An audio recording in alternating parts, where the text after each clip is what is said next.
지난주에 빌립이 사마리아 유대인들하고는 담이 있고 상종하기 싫고 만나기 싫은, 인사도 하기 싫은 사람들에게 가서 복음을 전했다라고 이제 확인을 했습니다. 그랬을 때 이 사람들이 회개하고 돌아오고 세례를 다 받았다. 그리고 이러한 장면을 목격한 예루살렘 교회에서 베드로와 요한을 보내서 안수했을 때 성령이 임한 영광스러운 장면을, 갈라졌던, 원수가 됐던, 서로 상종하지 않았던 이 두 사마리아와 유대인이 하나가 되는 영광스러운 장면들을 우리가 살펴봤습니다. 은혜스럽고 영광스러운 거잖아요. 근데 오늘은 이 사마리아에 머물고 있었던 빌립이 성령의 충만함을 받고 계시를 받습니다.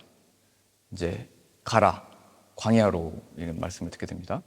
이제 베드로와 요한은 그 안수를 통해서 성령을 베풀고 예루살렘으로 돌아갔습니다. 그럼 빌립이 어떻게 보면 복음을 전하고 세례를 베풀었으면 여기서 이제 교회를 만들고 거기서 목회를 해도 되잖아요. 많은 사람들이 모였고 많은 사람들이 회개하고 돌아오고 많은 사람들이 성령을 받았으면 이제 거기서 이 사람들과 함께 거기서 있으면 되는데, 갑자기 주의 성령이 빌립에게 말씀하시는데 이제 가라. 너무 아쉽지 않아요? 내가 여기서 세례도 베풀고 사람들이 모였는데 교회라도 만들고 좀 뭔가 안정될 때까지 1, 2년이라도 목회를 하면 좋은데, 그게 아니고 그냥 성령님은 가라고 합니다. 또 어디로 가라고 하냐면 광야로 가라고 합니다. 아무 데도 없는데. 아니, 지금까지 복음 전하려면 이렇게 큰 도시에 와야 되고 사람들 모였는데 가야 되는데 갑자기 또 광야로 가라는 게 이해가 안 되잖아요. 우리도 연주하려면 사람들이 있는 데 가서 연주를 하고 사람들의 박수도 받고 힘을 얻어야 되는데 이런 데서 연주하다가 또 갑자기 광야로 가라 이렇게 말씀하시는 겁니다. 그러니까 하나님이 하시는 일이 뭔가 사람이 모여서 된 것 같고 은혜 누린 것 같고 칭찬과 인정이 있는 것 같을 때 제일 좋은 건 하나님께 순종하는 겁니다. 가라고 하면은 이해는 안 되지만 이제 광야로 가게 되는 겁니다. 나에게 주어진 이 권리나 뭐 주장이나 이 교회 이런 게 아니고 가라 광야로. 그럼 왜 가는지는 몰랐지만 이제 이 빌립이 가서 이제 경험을 하게 되는 거죠. 이 에티오피아의 이 재정장관이거든요. 지금 말하면 그 사람이 이 빌립을 통해 또 세례를 받고 복음을 그 땅에 전하게 됩니다. 이 상황을 좀 이해하기 위해서 에티오피아 설명을 좀 하면, 지금으로 보자면 지금도 에티오피아라는 나라가 있습니다. 근데 조금 제가 살펴보니까 그 나라 땅이 조금 다르긴 하지만 여튼 그 지역은 맞아요. 이집트의 밑에 있는 그 땅인데요. 그 인구가 지금도 1억 명이 넘습니다. 그리고 그 중에 정교회에 등록되어 있는 사람이 뭐 44% 정도가 되고 개신교에 등록된 사람이 22%가 넘습니다. 그러니까 약 6천만 명 넘는 사람들이 예수님을 믿고 세례를 받고 지금이요, 지금. 그래서 이 에티오피아 사람들의 이 종교를, 이 예수님을 믿는 사람들은 우리의 이 신앙과 믿음의 출발이 바로 오늘 나온 이 본문에 이 세례를 받은 이 장관을 통해서, 이 내시를 통해서 복음이 들어오고 확산되고 전파되어졌다라고 이제 받아들이고 있습니다. 그렇죠? 빌립은 아무도 없는 광야로 갔는데 그곳에서 만난 사람에게 복음을 전했고 그 복음이 에티오피아까지 가서 복음이 그렇게 지금까지도 믿고 다른 일이 일어났다고 생각한다면, 지금 당장은 하나님이 우리를 왜 광야로 보내십니까? 또 왜 갑자기 네덜란드를 가라고 하는 겁니까? 왜 자꾸 어디에 가라고 합니까? 사람들 있는 데 가서 전하고 사람들 있는 데 가서 연주하고 사람 있는 데 가서 해야 되는데 이게 뭡니까? 우리의 생각과 하나님의 생각과 이 계획은 다른 겁니다. 우리는 다 이해할 수 없지만 하나님은 다 계획이 있으신 겁니다. 하나님은 다 뜻하신 바가 있고 그 역사 가운데 우리를 인도하고 계시다는 것을 아는 자가, 또 아직 모를 수도 있지만, 우리 새로운 청년 두 분 오셨잖아요. 이제 처음 왔을 때는 이제 아직 잘 뭔가 모를 수도 있지만, 그래서 막 긴장감 때문에 가지면 이게 시간이 지나고 해가 거듭되면은 내가 여기 왜 왔지? 이런 생각이 들 수 있습니다. 근데 하나님이 늘 우리들에게 하나님의 뜻을 가지고 보내셨다는 것을 알면 우리가 이 길을 갈 수 있는 겁니다. 우리에게 주어진 가운데 하나님을 찬양하고 예배하는 자리에 나왔을 때 그네들을 또 경험하고 계속 함께 기도하면서 나갈 수 있는 것 같습니다. 제가 그 폴란드에서 목회를 하다가 그 말씀이 제 마음에 들었다고 했잖아요. 그 안디옥에 이방 사람들이 모여서 예배를 드리고 있다라는 소식을 듣고 예루살렘 교회에서 바나바를 칭찬받고 성령이 충만한 바나바를 파송시켰습니다. 이 사람들 가서 돌봐라, 목회해라. 그때 바나바가 가면서 누구를 데려갔냐면 고향 땅에서 숨어 지내고 있는 사울을, 왜냐면 갑자기 예수님 믿는 사람을 박했던 자가 갑자기 예수님 전하니까 유대인들이 사울을 죽이려고 했습니다. 그래서 고향 땅에 숨어 있었습니다. 그리고 거기서 이제 조용히 말씀 묵상하고 또 기도하고 있었습니다. 그때 바나바가 안디옥으로 가다가 사울을 데리고 함께 가서 첫 공동 목회인 거죠. 뭐 같이 가서 첫 바나바와 사울이 안디옥에 가서 이제 목회를 하게 됐습니다. 1년 동안 말씀으로 충만해지고 부흥하고 이 복음 사역에 아주 충만했던 교회인 거죠. 근데 그러다가 하나님이 이 교회 가운데 말씀을 주셔서 내가 불러서 시키는 일을 하기 위해서 바나바와 사울을 구별하라, 이런 말씀을 교회에 주십니다. 그러니까 하나님 여기 교회에서 파송시키려고 하신 거죠. 이 말씀이 제가 전도사 때나 뭐 읽었을 때는 이렇게 쓰임을 받았구나, 교회에서 이게 파송시켜서 뭐 선교사 파송하듯이 이런 일이 일어나는구나, 그렇게 바울에게 일어났었던, 바나바에게 일어났었던 말씀이라고 생각을 했는데, 폴란드에서 갑자기 신나게 목회를 하고 있는데 이게 저의 말씀으로 확 와버린 거예요. 조성은을 내가 불러서 시키는 일을 하기 위해서 구별시켜라. 그래서 제가 저의 말씀을 다가오니까 사모한테 얘기하고 가족에게 얘기하고 교회에 대해 얘기하고 나서 한 달 동안 같이 그렇게 기도하다가 제가 보냄을 받게 된 겁니다. 근데 제가 어디로 가야 될지 어떻게 살아야 될지 모르니까 광야 같았습니다. 갑자기. 저 매달 이렇게 사례비도 주시고 먹을 것도 주시고, 그때 수아세아도 한인마트 가면 다 공짜로 다 그냥 주셨거든요. 이쁘다고. 그러니까 먹고 싶은 거 그냥 다 먹고 너무 좋았는데 갑자기 교회에서 바깥으로 나가니까 이게 뭐 사례비도 없고 뭐 어떻게 될지 몰랐을 때 이제 유럽에서 50일 동안 이제 전도 사역하고 순회 집회 다니고 이렇게 했었던 겁니다. 그러다가 이제 한국으로 이제 들어갔을 때 광장으로 가고 거리로 가고 이렇게 사역을 했던 겁니다. 그러면서 사역하면서 이제 그때 기독실업인의 뭐 돕는 분들, 함께하고자 하는 분들 하면서 그 천안에서는 선교센터가 있어서 거기서 기도 모임도 있고, 서울에서는 청년들이 전도돼서 같이 모인 사람들이 있어서 전 서울과 이 천안에 개척을 준비하고 있을 때 그때 이제 경준부 목사님이 또 전화 오셔가지고 여기 독일에 와라. 지금 이제 한국도 그 광야 같았거든요. 왜냐면 10년 동안 해외 지내다가 들어가니까 뭘 어떻게 될지 모르겠더라고요. 사람이 많아도 아는 사람이 없으니까 광야 같은 느낌이었는데, 갑자기 또 개척 준비하고 있는데 독일 와라 하니까 또 그것도 광야 같더라고요, 느낌이. 뭐 독일어도 모르고 아는 사람도 없고.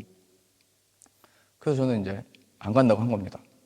그러니까 오늘 말씀처럼 빌립처럼 광야로 가라고 했을 때 순종함으로 갔어야 되는데 그 감이 안 오는 겁니다. 지금 여기 와서 좀 고생하고 사람들 모여서 뭐 땅 주고 선교센터 다 있고 뭐 다 준비되어 있는데, 그리고 나서 한 6개월인가 지났는데 또 전화가 온 거예요. 그래서 이제 오라고. 근데 그때가 딱 그 코로나가 걸려가지고 제가 집회를 못 다녔을 때거든요. 거리도 못 나가고 다 통제를 했잖아요, 한국도. 그래서 제가 1년 동안 부흥회랑 집회랑 다 있었는데 이걸 다 못 나가고 있으니까 저도 막 좀 답답하고, 물론 글은 열심히 쓰고 있었지만 그 중에 그래서 견종 목사님이 어차피 개척 준비하고 있지만 지금 코로나 때문에 어차피 못 한다고, 그러니까 오라고, 이제 가족도 좀 편하게 지내야 되는 거 아니냐고, 혼자 막 그렇게 다니지 말고 좀 오라고. 이제 또 안 간다고 했습니다. 그러다가 이제 감리사님이 바뀌고 최영훈 목사님이 감리사님 되셨을 때 전화 받고 또 안 간다고 했죠, 제가. 근데 이제 전화 끊고 나고서 그때서 마음이 찔림이 오는 거예요. 이게 하나님이 자꾸 나한테 이게 콜링을 하는 건데 내가 못 듣고 내가 자꾸 막고 있는 건가? 내 앞에 지금 주어진 이 모여든 사람들, 나에게 이 땅 쓰라고 하고 이 빌딩 다 쓰라고 그러고 선교센터 쓰라고 그러고 모였다고 그러고 하는데, 저는 이제 그것만 보이니까 이게 귀에 안 들어오는 거예요. 빌립도 어떻게 보면은 세례 다 막 베풀고 사람들 회개하고 막 돌아오고 성령 충만했는데 얼마나 하고 싶었겠어요. 그래서 제가 오늘 말씀 준비하면서 순종하는 대로 가야 되는 거구나. 하나님이 3번이나 이렇게 문을 두드렸는데 내가 내 생각과 내 계획으로 마음을 닫고 있었구나. 그래서 뭐 순종함으로 와보니까 이렇게 또 함께 사역할 수 있는 복된 여러분들 만난 게 저는 참 기쁘고 행복합니다. 성도님도 좀 행복한 표정을 잠깐 지어주면 안 돼요? 네. 제가 볼 때 크기랑 상관없이 강한 긍정의 기침인 것 같습니다. 네. 크기와 상관없이 하나님 하시는 일은 예비된 자를 이렇게 만나게 하시고 사용하시는 거구나. 오늘 이 빌립이 광야로 가라 했을 때 따지지도 않고 그냥 가잖아요, 이 빌립은. 네. 제가 계산해 보니까요, 광야길에서 지금 뭐 어디부터 어디까지 가라고 했는데 그 길이가 70km가 됩니다. 그러니까 카이저에서 자브리켄까지 여기 교회 온 것보다 더 먼 거거든요. 우리 처음 오는 청년들은 잘 모를 테니까 70km니까 자동차를 타고 가도 뭐 1시간이 넘는 거리인데 그 길을 가라고 했던 거예요. 어디서부터 어디까지. 근데 그 가는 길에 또 어떻게 예루살렘에 왔다가 자기 고향으로 돌아가는 그 마차를 만난다는 게 확률이 굉장히 적은 겁니다. 그러니까 하나님이 다 예비하신 게 있다는 거예요. 여기 가서 뭐 누구를 만나고 뭐 어떻게 하고 뭐 아무것도 없는 데잖아요, 광야. 네? 저도 올 때 여기 광야로 가는 것 같은 마음이 들었는데 다 예비돼 있잖아요. 만났잖아요. 이렇게 만나고 함께 예배드리고 은혜 받고 사역을 하고. 그것처럼 하나님이 이 복음 전할 또 그 은혜를 나누고 하나님의 큰 역사를 이룰 예비된 사람을 딱 만나는 거예요. 오늘 차 타고 가지 말고 한번 여기서 걸어가 보세요. 자브리켄까지. 네? 거기 만날 그 확률이 없는데 하나님이 딱 예비해 두시고 적절한 타이밍에 수레를 발견하게 하시고 거기로 가라 이 마음을 주시니까 그 갔을 때 그 사람이 이제 은혜를 받고 세례를 받고 이 역사가 일어난 겁니다. 제가 이번에 그 신년성에 갔을 때 제가 가기 전에 명단이나 누가 오시는지 잘 안 보거든요. 뭐 어차피 하나님이 이끄시는 거고 누가 여기 자리에 쓰든 은혜가 임하는 거니까 별로 안 보고 가는데 딱 가서 보니까 아는 분이 오신 거예요. 처음에 몰랐는데 거기 저희 성도님들하고 식사를 하고 있는데 어떤 분이 갑자기 와가지고 목사님 하고선 외쳐서 딱 일어났는데 제가 사실 그런데 가면 살짝 연예인병이 걸리거든요. 왜냐면 저는 잘 모르겠는데 자꾸 저한테 인사를 해가지고 그래서 제가 누구지? 잘 기억이 나는 것 같기도 안 나는 것 사모님 같기도 하고 뭐 집사님 같기도 하고 그래야 돼요. 그러니까 여러분들도 반가운 목사님들 만났을 때 인사만 하면 안 돼요. 얼굴만 빤히 보고 있으면은 목사님이 좀 힘들어집니다. 그러니까 어디 교회 이름이 뭔지 빨리 말씀을 하셔야 돼요. 안 하면 좀 뭔가 어색해집니다 이게. 딱 보니까 15년 전에 제가 처음 교육전도사 했을 때 거기서 교사를 하셨던 사모님이세요. 그때 중고등부 아이들 교사 선생님 10명 됐었는데 그 중에 아주 열심히 잘 섬겨주셨던, 그리고 그 남편분이 그 교회 함께 사역했던 교회 이제 소속 목사님이셔서 제가 중고등부 사역할 때 한 달에 한 번씩 오셔서 설교를 해주셨었어요. 그래서 이제 강사로 이번에 오셨다고. 그래서 제가 그 15년 만에 이렇게 만나가지고 그 설교를 하시는데 그냥 눈물이 나더라고요. 그냥 말씀 한마디 한마디가 은혜가 되고. 그래서 뭐 말씀 여쭤보니까 제가 그때 말레이시아 갔다가 유럽으로 갔다는 얘기를 들었던 게 기억이 나서 주소록 찾아봐가지고 봤더니 제 이름이 독일 선교사로 돼 있어가지고 만나겠다 이런 마음이 들으셨대요. 그래서 저를 시간이 오래됐는데도 기억을 해주고 이렇게 관심 가져준다는 게 너무나 참 놀랍고 신기했습니다. 15년 만에 이렇게 만나가지고 이게 확률이 굉장히 적은 건데 참 감사하더라고요. 빌립으로 보자면은 이 한 나라의 그 재정장관이면 서열 2위거든요. 재정이 중요하잖아요. 나라의 이 국고를 맡아보는 게. 그 사람을 만날 확률이 어떻게 하겠어요? 광야길에서.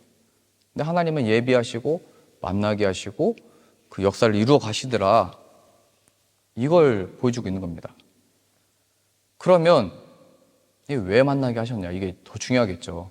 또 뭐 위대한 사람을 만났다, 좋은 사람을 만났다, 이게 중요한 게 아니고 만나서 뭘 하냐, 이게 중요한 거잖아요.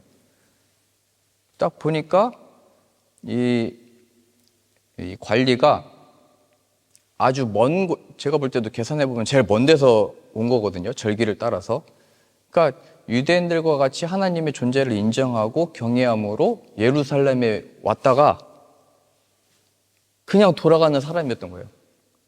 그때 예루살렘에 왔다는 것은 수많은 유대인들이 다 그곳으로 모였었는데 그때 성령이 임해서 하나님의 복음이 선포되어지고 다 그 소문이 다 퍼졌을 때거든요. 그러면 이 장관도 이 관리도 그 소문을 듣고 그 자리 성전에 가서 이 베드로의 설교나 사도들의 설교를 들을 법도 한데 그가 그 절기를 지키러 예루살렘에 왔으면서도 그 소문 가운데 있으면서도 그 예배 자리에 못 갔다는 거예요.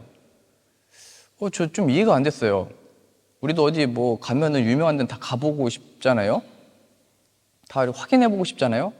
그럼 내가 믿는다고 하는 이 종교에 뭔가 큰 불이 임해가지고 다 사람들이 관심 갖고 있을 때 이 진짜 하나님을 경외함으로 저 멀리서부터 왔으면 또 이 나라의 재정을 맡고 있는 사람이면 뭐 다 할 수 있잖아요. 돈도 있고 다 있을 텐데. 그리고 혼자 수레 타고 다니잖아요. 높은 사람이니까. 근데 복음을 왜 못 들었을까 생각을 해보니까 거기로 나가지 못했는데 그 이유가 뭐냐면 율법에 육신의 연약함이 있는 자들, 또 고자가 된 자들, 문제가 있는 자들은 하나님의 나라에 참여하지 못한다. 이런 몇 가지 율법들이 있거든요. 거기가 자신이 이 정치 속에 들어가려면 내시가 됐어야 되는데 이 내시가 된 것으로 인하여 자신의 육체로 인하여 이 하나님께 나아갈 수 없다라고 하는 이 걸림이 됐던 겁니다. 그걸 어디서 확인할 수 있냐면 빌립한테 물어보잖아요. 내가 이 세례를 받는데 예수 그리스도를 내가 이제 믿고 영접하고 싶은데 그 징표인 세례 받는 것에 거리낌이 있느냐라고 빌립한테 물어보잖아요. 그러니까 하나님께 나아가고 싶은데 자신의 조건과 상황으로 인해서 못 가고 있는 것을 그죠? 율법으로 인해서. 네, 그게 오늘 다 깨지는 겁니다. 어떻게 깨트리는 거냐면 빌립이 당신이 읽고 있는 것이 바로 예수님을 가리키고 있는 것이고 그 예수님은 우리들이 처한 조건과 상황과 모든 것을 넘어서 참된 자유와 영광과 하나님의 나라의 백성이 다 되도록 이끄십니다.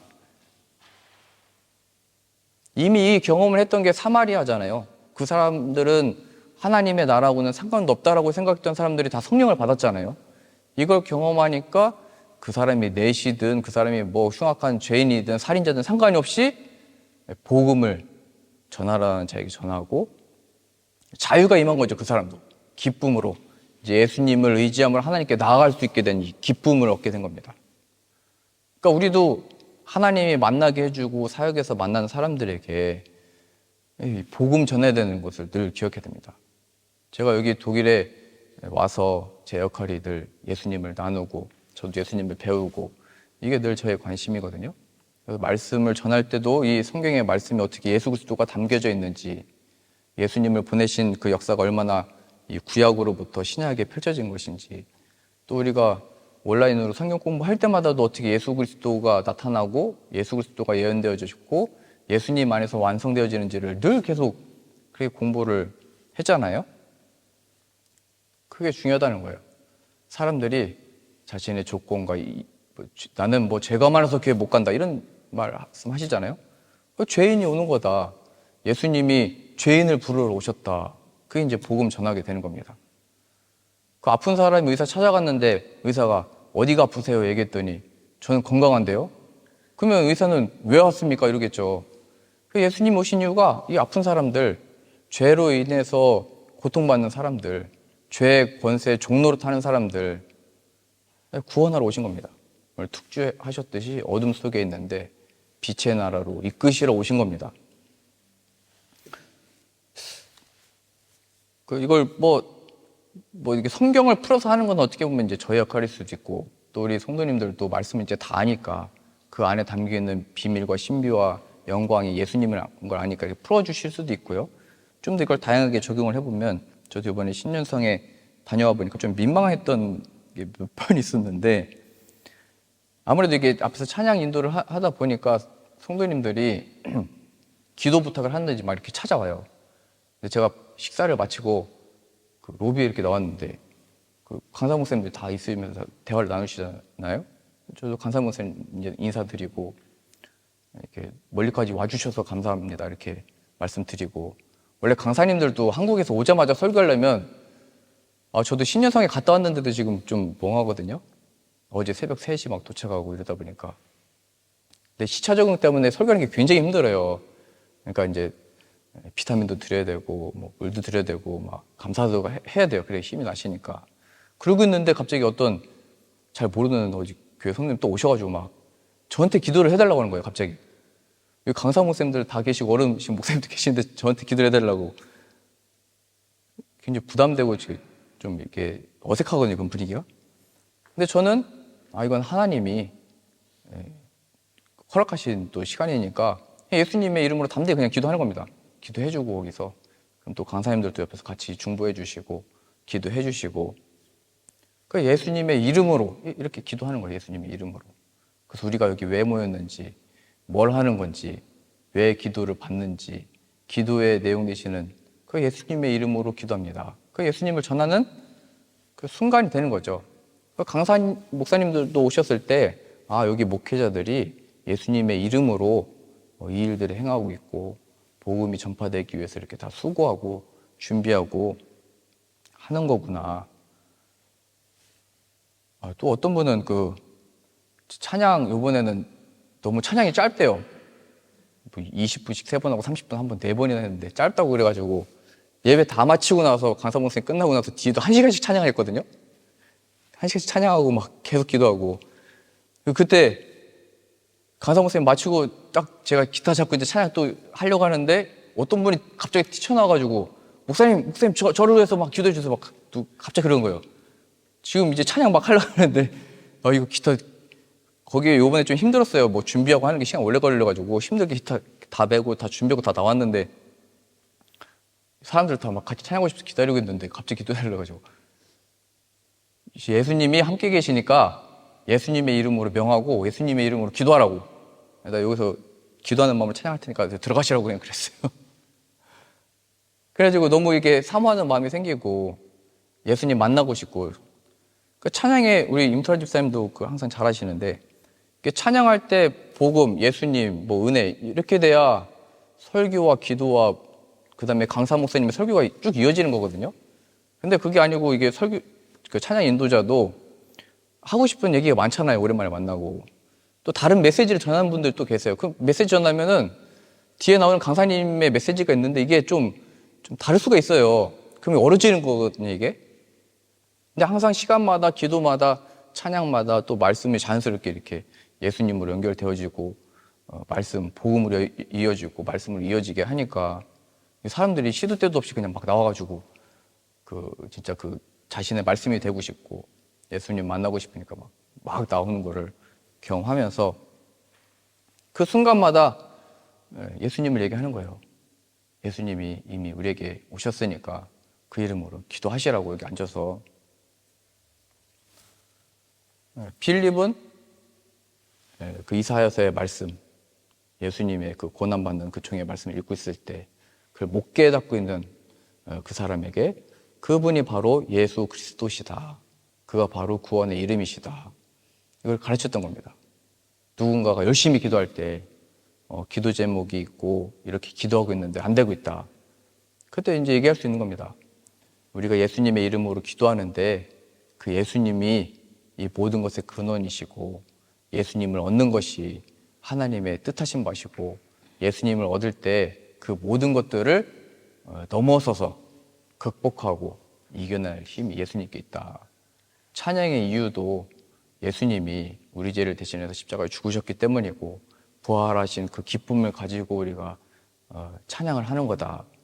이거 놓치면 늘 가가지고 이번에 어떻게 찬양을 안 틀리고 잘하고 어떻게 더 좋은 시스템에서 하고 어떻게 더 좋은 환경에서도 하고 이거 다 내려놓는 분이 임수라 집사님이잖아요. 그러니까 동굴에 들어가서도 이번에 동굴 들어가서 연주했어요. 근데 동굴 들어가서 연주를 하니까 울림이 너무 멋있었던 것 같아요.